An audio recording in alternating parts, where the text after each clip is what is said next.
Hi guys, I am Karishma. Welcome back to my YouTube channel. कैसे हो आप लोग? आई होप आप लोग सब बहुत अच्छे हो। और अगर आप चैनल पर न्यू हो तो please take a moment to subscribe to my channel. आज हम बात कर रहे हैं आरआरबी पीओ के एग्जामिनेशंस एंड आरआरबी क्लर्क के एग्जामिनेशंस के बारे में, क्योंकि उनकी डेट्स डिफाइंड है ऑलरेडी।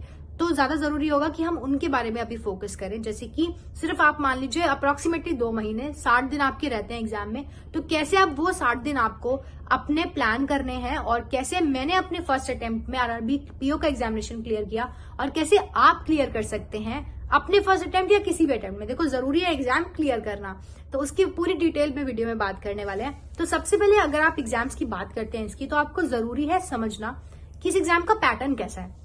तो देखिए, जो मेजर डिफरेंस इस एग्जामिनेशन में आता है वो ये है कि इसका जो एग्जाम का टाइम होता है वो कॉम्पोजिट टाइम होता है। इसमें सेक्शनल टाइमिंग आपको नहीं मिलती है। और प्रीलिम्स में अगर आप देखते हैं तो इस एग्जामिनेशन में प्रीलिम्स में सिर्फ 2 सेक्शंस हैं और 45 मिनट्स का एग्जाम होता है, जिसमें कि आपको रीजनिंग मिलता है 40 मार्क्स का एंड आपको क्वांट मिलता है 40 मार्क्स का। जो टोटल आपके मार्क्स हो गए वो 80 मार्क्स का आपको 45 मिनट्स में करना होता है। और वहीं आप अगर मेंस देखते हैं तो वहां भी कॉम्पोजिट टाइम रहता है आपका।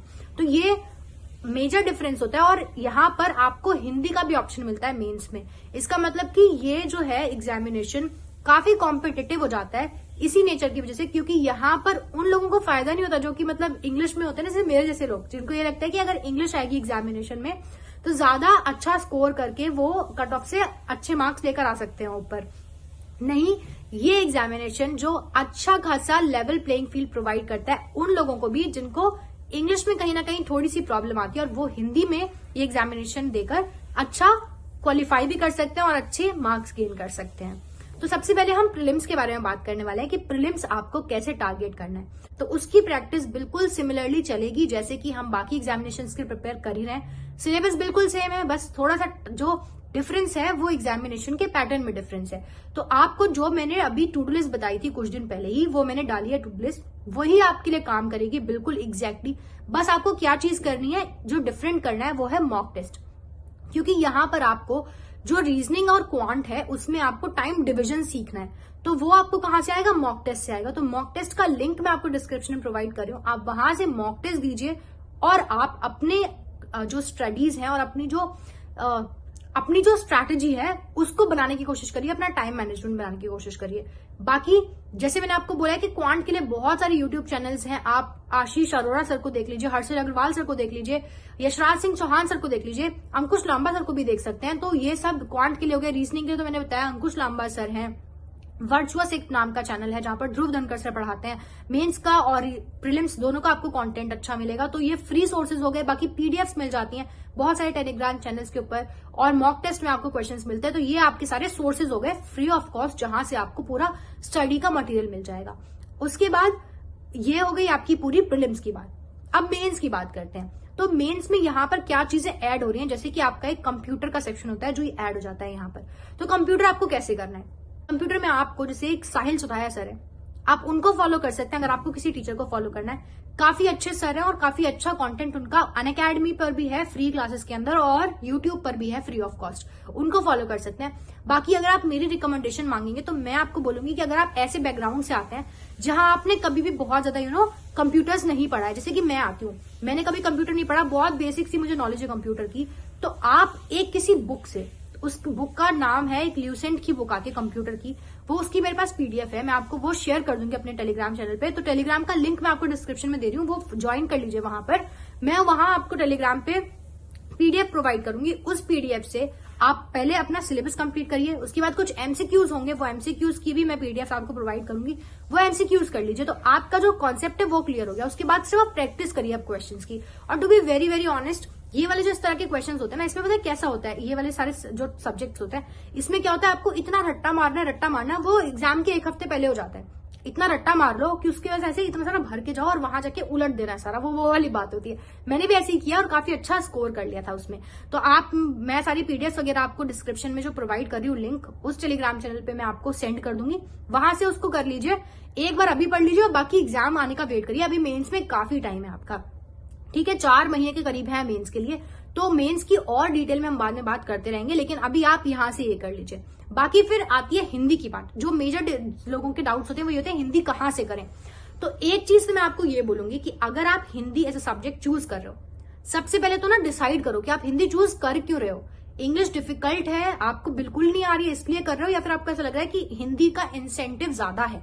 तो अगर आपको ऐसा लग रहा है ना, तो एक बार जो मॉक टेस्ट है उसमें हिंदी और इंग्लिश दोनों देके देखो, क्योंकि इंग्लिश तो फिर भी आपकी हो जाती है और उसकी कट ऑफ भी कम जाती है, बट हिंदी में ना काफी ज्यादा कट ऑफ जाती है कंपेयर टू इंग्लिश, और अच्छा खासा लेवल आता है हिंदी का, बहुत डिफिकल्ट टाइप की लेवल की आती है हिंदी।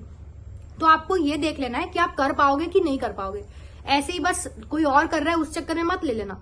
और अगर आपने हिंदी फिर भी चूज किया है ओवर इंग्लिश, तो आपको ये ध्यान रखना है कि आप रोज रीडिंग कर रहे हो। अगर आप रोज रीडिंग करोगे ना अपनी हिंदी की 1 घंटे, जैसे कि इंग्लिश की करनी होती है, इस तरह से हिंदी की आधा 1 घंटा आपने डेली कोई क्लास देखनी है और रीडिंग करनी है, और मॉक टेस्ट में फिर आपको वो देना है। तो अगर इस तरह से आप करोगे, और बाकी जो लेवल है वो आपको हर्षल अग्रवाल सर ने कुछ अपने यूट्यूब चैनल पे हिंदी की क्लासेस प्रोवाइड की हुई हैं, वो वाली आप क्लासेस एक बार देख लीजिए, तो आपको और ज्यादा आइडिया हो जाएगा कि आप हिंदी कितना अच्छा कर पा रहे हैं। ठीक है, और बाकी मॉक टेस्ट में आपको मिलती रहेगी, वहां से आप कर लीजिए। ये हो गई आपकी हिंदी की प्रेपरेशन। क्योंकि हिंदी और इंग्लिश एक लैंग्वेज है, तो आपको उसकी डेली ही प्रैक्टिस करनी पड़ती है, तभी आप उसमें सुधार सकते हैं। बाकी फिर और सब्जेक्ट्स क्या बच गया आपके, रीजनिंग बच गया, आपका क्वांट बच गया, आपका करंट अफेयर्स, जो कि आपकी जैसे प्रिपरेशन जारी थी वैसे ही चलेगी। जो टू डू लिस्ट मैंने आपको बताई है, हर दिन आपको वहां से क्वेश्चंस करने हैं, और जो मैंने मेंस के मॉक आपको बताया है वो मॉक्स देने हैं, उसका भी लिंक मैं आपको डिस्क्रिप्शन में प्रोवाइड कर रही हूँ, जाके वो चेकआउट करिए, वहां से मॉक टेस्ट दीजिए। और मॉक टेस्ट में आपको क्या करना है, चाहे वो प्रीलिम्स का हो चाहे मेंस का मॉक टेस्ट, आपको एनालाइज करना है खुद को किस बेसिस पे। एक्यूरेसी फर्स्ट चीज, परसेंटाइल सेकंड चीज, दोनों चीजें आपको 90+ लेकर आनी है। और जो प्रीलिम्स है ना, उसमें तो आपको जो अपनी एक्यूरेसी है वो 100% से कम करनी नहीं है, क्योंकि वहां पर इंग्लिश या हिंदी नहीं आ रहा है। कोई भी ऐसा सब्जेक्ट नहीं है जो कि लैंग्वेज है जहां आपको चांसेस हैं कि आप गलत कर सकते हैं। तो मेंस में तो आपके थोड़े बहुत मैं मान सकती हूँ कि आपकी एक्यूरेसी चलो 90% या 90 के आसपास रही, लेकिन प्रीलिम्स में तो आपकी एक्यूरेसी 100% होनी चाहिए, और परसेंटाइल भी आपका 90 से ऊपर जाना चाहिए, चाहे वो मेंस हो चाहे वो प्रीलिम्स हो। अगर आप ये चीज करते हैं तो डेफिनेटली आपका एग्जाम क्लियर होगा, ऐसा हो ही नहीं सकता आपका एग्जाम क्लियर ना हो।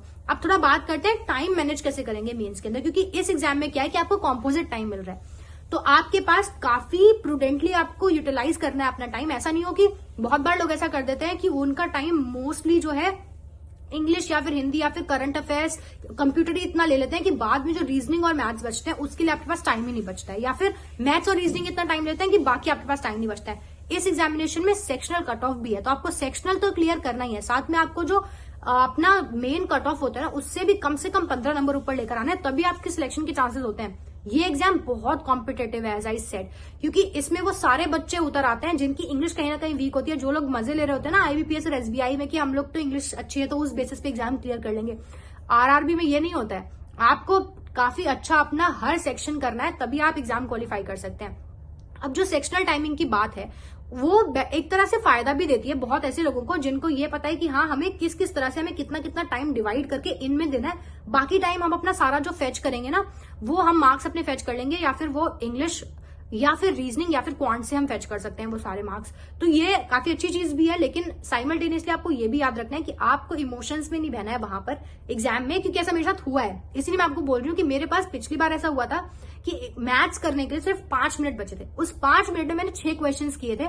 वो तो अच्छा है कि मेरी एक्यूरेसी इतनी अच्छी है कि वो सारे के सारे ठीक हुए, तो मेरे कट ऑफ सेक्शनल रुक ही नहीं थी, निकल गई थी, कुछ 1.25 से मेरी सेक्शन कट ऑफ ऊपर चली गई थी, तो इसीलिए मेरा एग्जाम क्वालिफाई हो गया।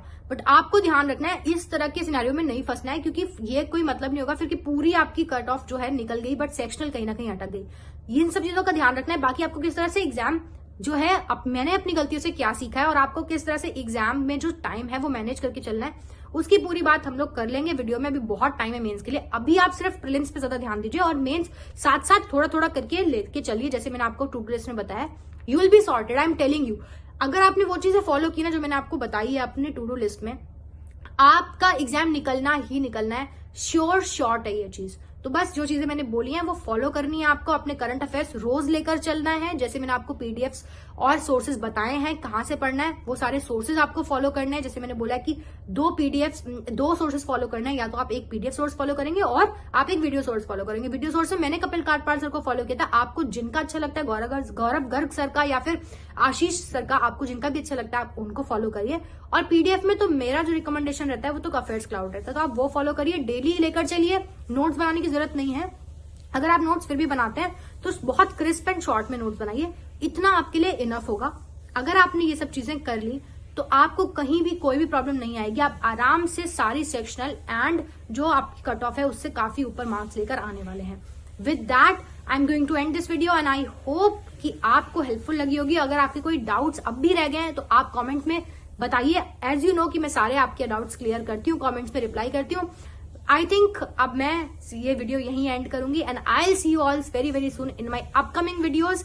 Till then keep learning, keep smiling and bye bye and please subscribe. Bye.